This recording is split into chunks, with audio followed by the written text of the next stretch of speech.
What we're looking at here is one of the diaries belonging to a woman called Rosamond Jacob. And Rosamond Jacob is a really fascinating figure from this time. She was born to a Quaker family in Waterford, so it's great to get the perspective of somebody from outside of Dublin. And she was involved in nationalist politics. She helped found the Sinn Féin Club down there in 1906.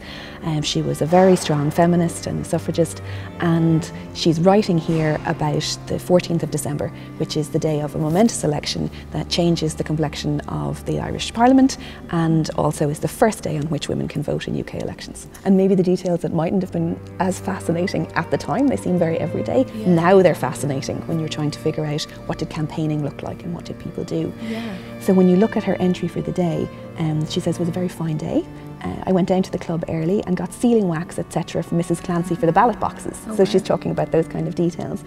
And then as she goes through, she's always talking about going out and trying to get people out to vote. So she says, we got a list of women who were to be looked up and I went after them. Some said they had voted, one I brought to the poll, and she had to wait some time to get in as there was a great crowd and all going in and coming out by the same door.